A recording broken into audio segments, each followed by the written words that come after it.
자, 우리 말씀의 제목을 함께 따라해 보시기 바랍니다. 구원은 오직 예수의 이름으로. 구원은 오직 예수의 이름으로. 할렐루야. 네, 구원은 오직 예수의 이름으로라는 제목을 가지고 함께 은혜를 나누도록 하겠습니다. 만일령의 법칙을 발견한 뉴턴이 우주를 관찰하면서 이 태양계의 모형을 만들어서 이렇게 전시에 진열을 했습니다. 모든 행성들이 적절한 주기에 맞추어서 자전과 공전을 정확하게 하는 것을 보여주도록 이 정밀하게 작품을 만든 겁니다. 이 일본 관람객이 뉴턴에게 이렇게 이야기를 했어요. 당신은 역시 훌륭한 과학자입니다. 태양계를 이렇게 정밀하게 표현하다니 정말 대단합니다. 막 칭찬을 하면서 자전과 공전 주기가 어떻게 이렇게 정확하게 만들 수가 있습니까? 이 칭찬을 했습니다. 이 사람이 누구냐면 평소에 하나님은 없다고 이야기하던 무신론자였습니다. 뉴턴이 이 사람에게 이렇게 이야기를 했어요. 그것은 제가 만든 게 아닙니다. 저절로 만들어진 겁니다. 밤에 자고 일어났더니 저절로 저게 만들어져 있었습니다. 이렇게 이야기를 했습니다. 그랬더니 이 사람이 뭐라고 이야기하냐면, 아니 사람을 놀려도 너무하지 않소. 이게 저절로 만들어지다니 당신이 만든 거 내가 알고 있는데 놀리지 마시오. 이렇게 이야기를 했어요. 그때 뉴턴이 뭐라고 이야기를 하냐면 당신은 이보다 더 훨씬 더 정교하고 질서정연한 우주도 저절로 만들어졌다고 믿으면서 겨우 이 모형 하나가 저절로 만들어졌다는 것을 못 믿습니까? 라고 이렇게 이야기했다라는 것입니다. 결국에 그는 자기가 잘못한 것을 깨닫고요, 하나님을 믿기로 결정하고 신앙생활을 시작했다라는 그런 이야기입니다. 우리가 교회에도요 다양한 성도님들이 참 많이 있습니다. 우리가 리더들 또 지도자들을 함께 모여서 세미나를 했는데 우리 그 교회 가운데서는 단계별로 성도들이 참 많이 있어요. 어떤 성도들은요 이름만 올려놓은 등록교인이 있습니다. 어떤 사람은 이름만 신자인 명목교인이 있어요. 어떤 사람은 비만 오면 꼼짝 못하는 소금교인이 있습니다. 다 녹아내리기 때문에 그래요. 어떤 사람은 바람이 불면 날아가는 종이교인이 있습니다. 시릭하고 색종이처럼 날아가는 것이죠.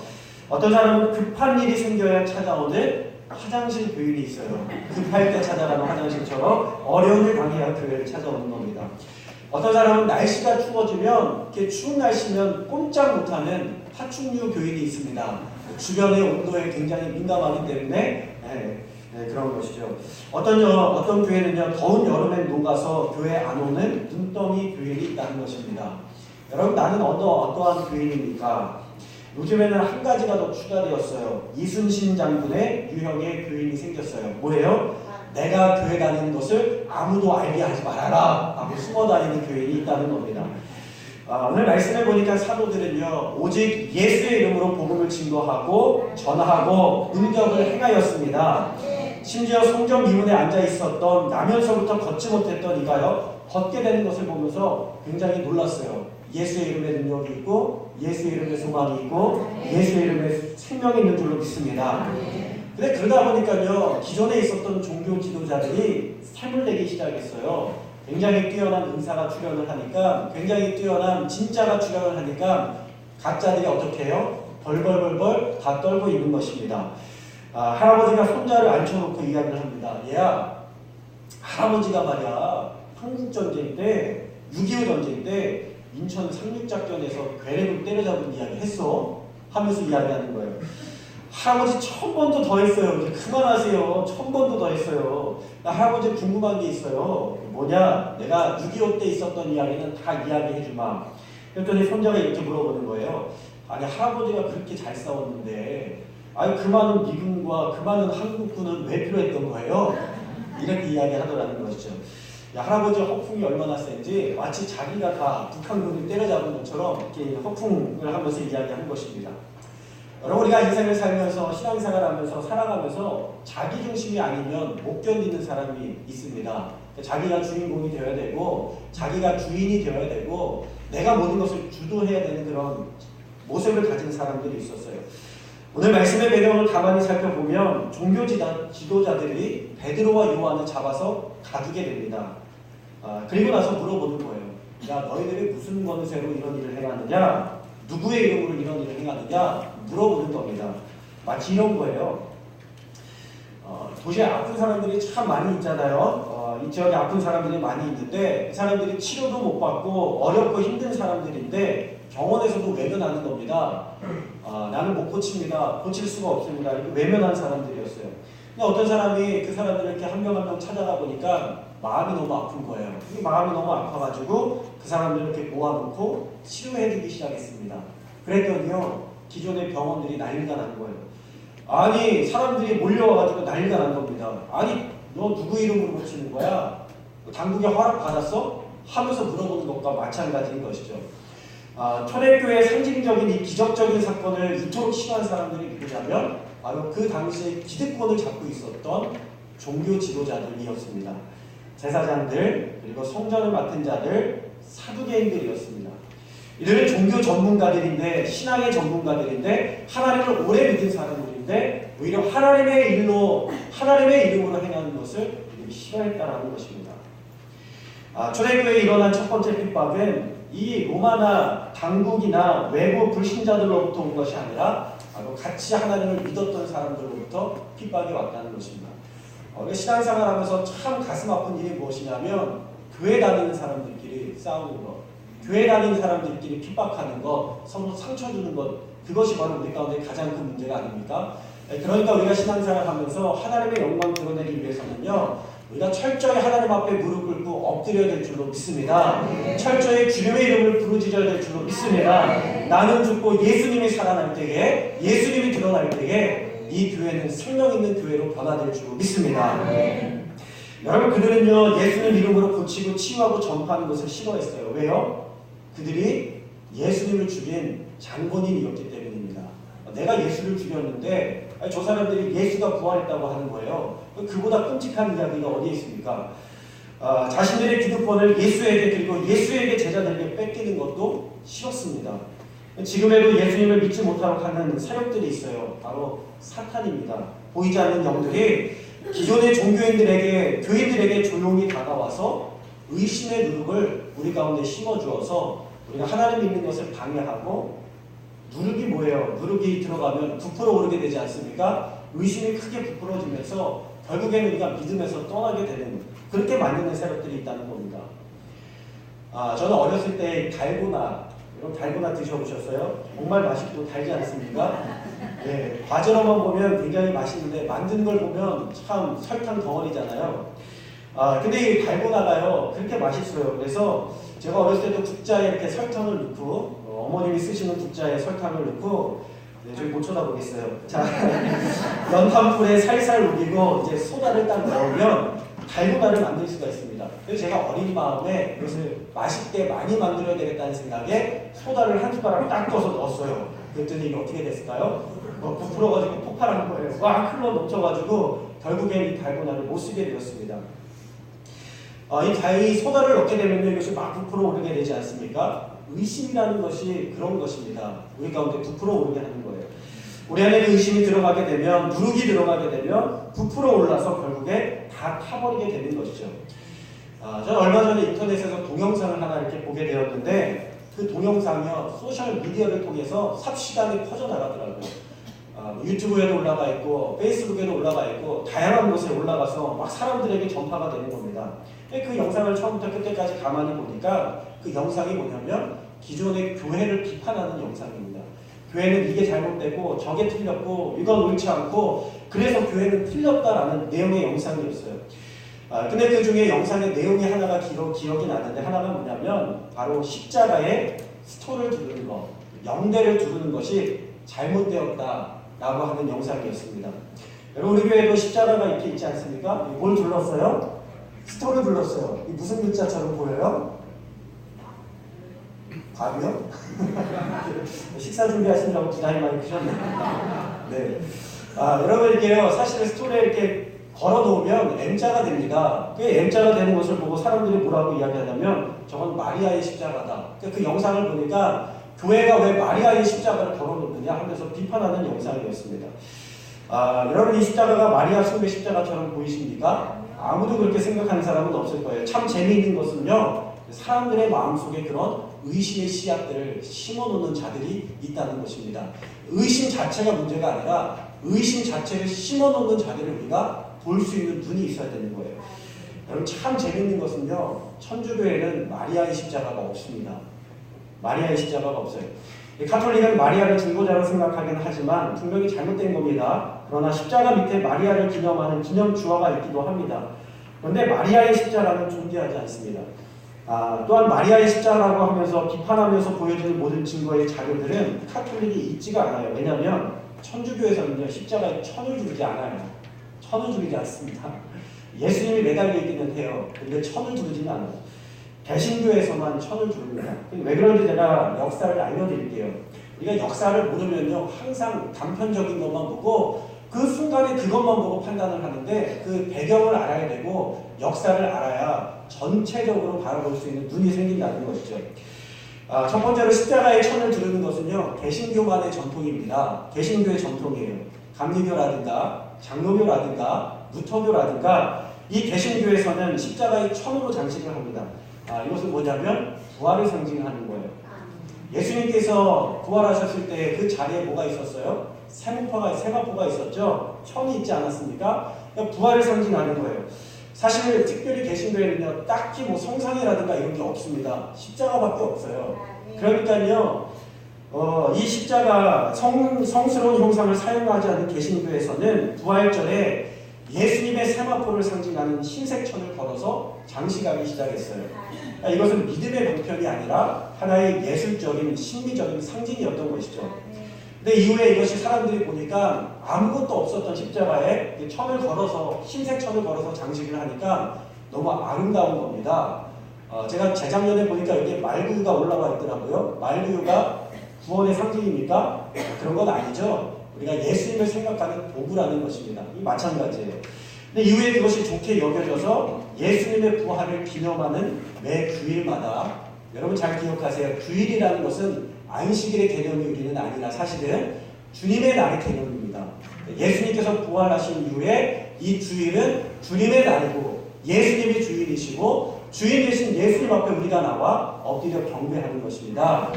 그렇기 때문에 주일은요 무엇이냐면 작은 부활절이라고 할 수 있어요. 매 주일마다 우리가 부활하신 예수님을 기억하고 기념하는 것이 바로 주일이라는 것입니다. 그러니까 십자가에 한번 천을 이렇게 부활절에 걸면서 매 주일마다 부활을 상징하는 예수님을 상징하는 천을 걸기, 예수님이 아니라 부활을 상징하는 천을 걸기 시작한 것이죠. 그리고 그것이 좋게 여겨져서 매 절기마다 절기에 색을 넣어서 십자가에 걸기 시작한 겁니다. 이게 바로 스토리를 걸게 된, 명대를 걸게 된 개신교의 역사예요. 여러분 굳이 M자로 왜 걸어야 되냐고 한다면 아무 의미가 없습니다. 십자가에 그냥 걸게 되면요 M자가 나오게 돼요. 이거를 다른 모양으로 걸어도 전혀 상관이 없는 것입니다. 상관이 없어요. 안 걸어도 상관이 없는 것입니다. 두 번째로 카톨릭에서는요 십자가에 장식하는 것을 완전 금하고 있어요.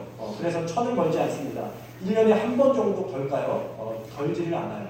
천주교에서 온 상징이다. 전혀 무슨 근거가 없는 말입니다. 세 번째로 마리아의 십자가라는 말은 없어요. 여러분 인터넷에서 검색해 보세요.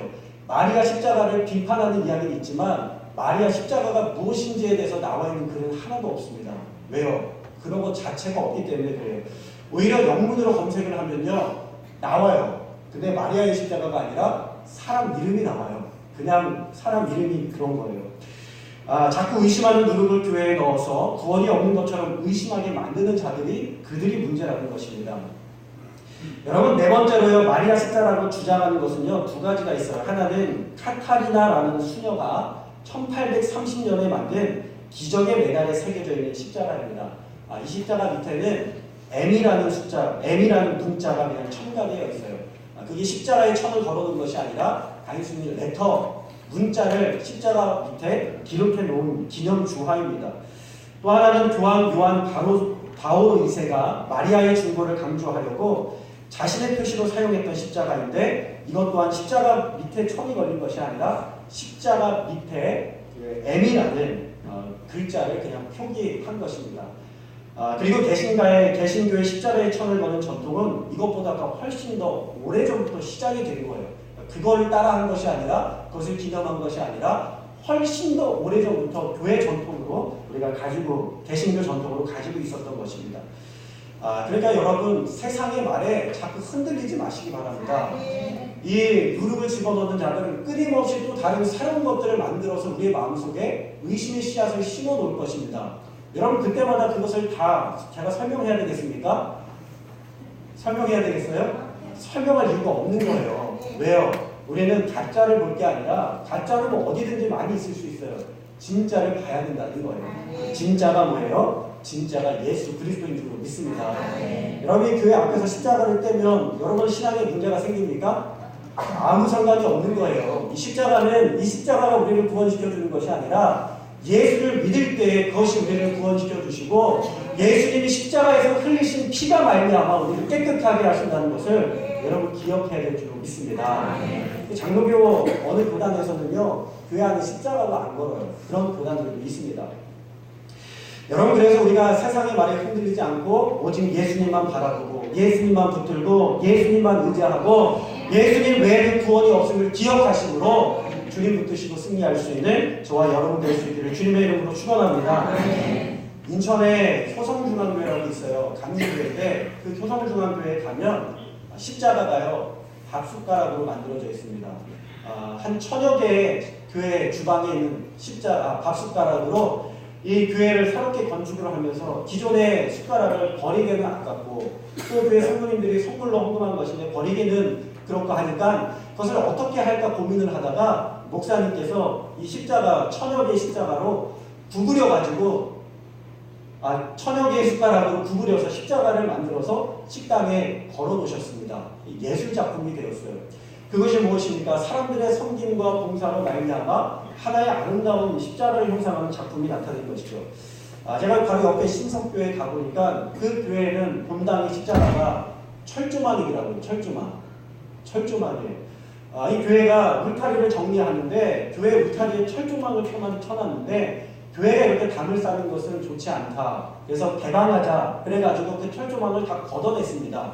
이 걷어낸 철조망을 어떻게 할까 고민을 하다가 이 철조망을 구부려가지고 모아서 십자가를 만든 거예요. 그리고 거기서 색들을 칠해서 아름답게 형상화해서 걸어놓았습니다. 그 십자가의 의미는 무엇일까요? 예수님을 나타내는 것이기도 하지만 모든 인류의 담을 허시고 모든 인류의 평화를 이루신 바로 주님의 은혜를 상징하는 줄로 믿습니다. 그러니까 그 십자가를 구원하는 게 아니라 거기에 담겨져 있는 의미가 무엇이냐가 우리 가운데 중요하게 되더라는 것이죠.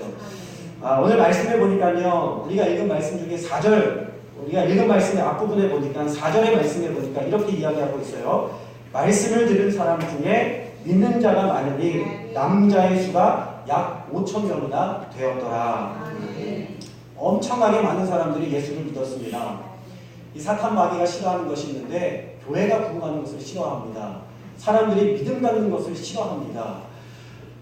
복음 전하는 것을 싫어합니다. 왜요? 자기 백성을 빼앗기는 일이기 때문에 싫어하는 것입니다. 능력 있는 기도하는 사람을 싫어하고 교회가 함께 한 마음으로 나아갈 때에 그것을 싫어하더라는 것입니다. 하나님의 백성들이 하나님 앞에 헌신할 때 싫어합니다. 여러분 이 사건이 얼마나 심각하게 받아들여졌는지 제사장의 가문들이 떼거지로 모여서 사도들을 신문하는데 너희가 무슨 권세와 누구의 이름으로 이 일을 행했느냐는 것입니다. 그때 사도들이 뭐라고 이야기합니까? 예수 그리스도의 이름으로 우리가 이를 행한다. 할렐루야.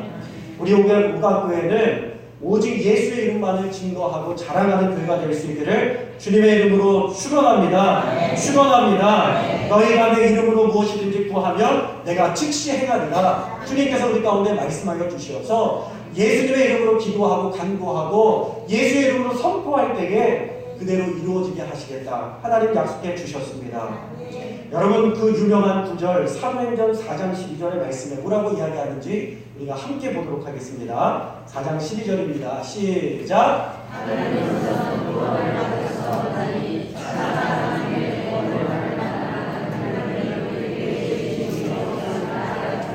아멘. 다른 이로서는 구원을 받을 수 없나니 천하 사람 중에 구원을 받을 만한 다른 이름을 우리에게 주신 일이 없다. 오늘 주님을 바라보시면서 승리하시길 바랍니다.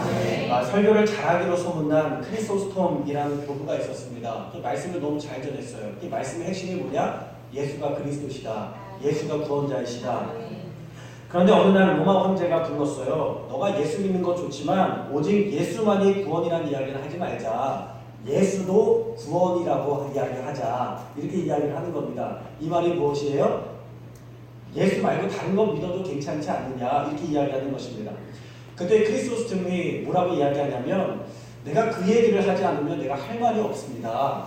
예수님이 구원자이신 것을 얘기하지 않으면 나는 아무것도 할 이야기가 없습니다. 이 크리소스톰이 감옥의 독방에 갇히게 돼요. 이 황제 신하들이 황제를 찾아갑니다. 전하, 황제 폐하 큰일 났습니다. 큰일 났습니다.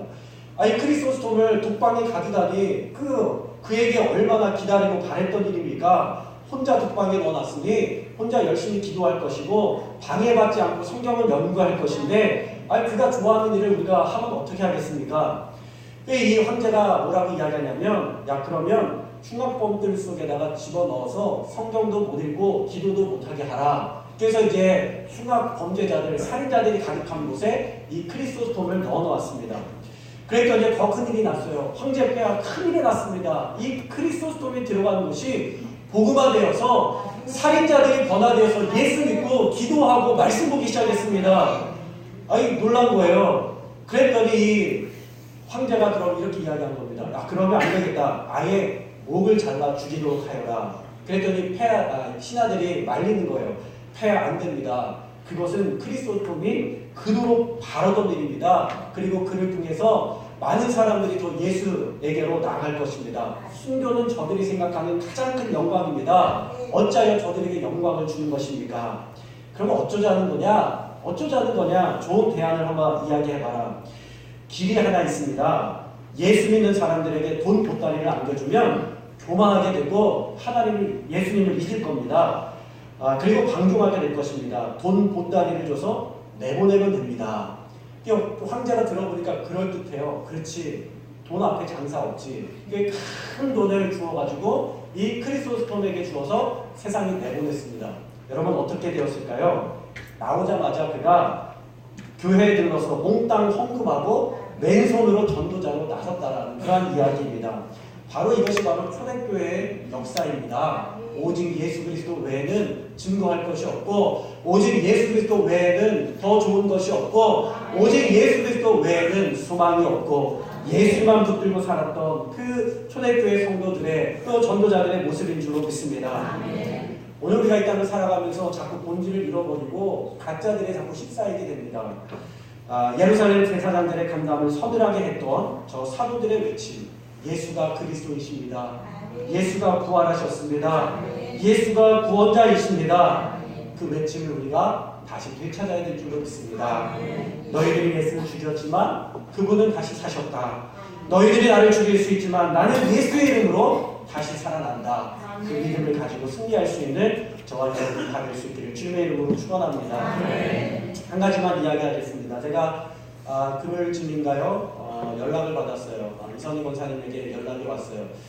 제가 연락을 받을 때마다 희한하게 그 느낌이 있어요. 무슨 일이 있구나. 연락을 받았더니 이제 어머님께서 어머님 임종을 준비하고자 하는데 임종 예배를 드려달라고 저렇게 연락을 하신 겁니다. 제가 한 번도 얼굴을 본 적이 없고 아마 우리 성도님들 가운데서도 이선희 권사님의 어머님 얼굴을 뵈신 적이 없는 분들이 많을 거예요. 무슨 일인가 하고 이렇게 병원에 갔더니 아파서 병원에 입원했다는 이야기는 들었는데 돌아가실 때가 다 됐다는 이야기는 처음 들었어요. 가서 이야기를 들어보니까 이제 어렸을 때 젊었을 때 심장 수술도 많이 하시고 지금 굉장히 많이 아프신데다가 폐렴까지 오셔가지고 얼마 안 남으셨다는 겁니다. 누워 계셔서 산소호흡기를 끼고 계셨어요. 말씀을 드려도 듣지를 못하시고 그런 계시는 상황 가운데 우리가 함께 예배를 시작하면서 찬양하고 또 하나님의 말씀을 증거하고 나누는데 이 집사님께서 일어나셨습니다. 누워 계시던 집사님께서 일어나 앉으신 거예요. 내가 주님의 말씀을 듣겠습니다. 마지막 가는 그 길에 내가 하나님 말씀 듣고 예수님 붙들고 소망 가운데 부름 받겠습니다. 그 결정하시면서 이분이 온 힘을 다 내서 일어나신 거예요. 산소호흡기도 빼고요. 귀도 잘 안 들리지만 보청기가요. 보청기를 끼셨는데 계속 삑삑 소리가 나는데도 불구하고 시끄러운데도 불구하고 말씀을 듣겠다고 끼고서 앉아 계신 겁니다. 그리고 나서 주님의 말씀을 다 듣고 나셔서 그리고 나서 누우셨어요.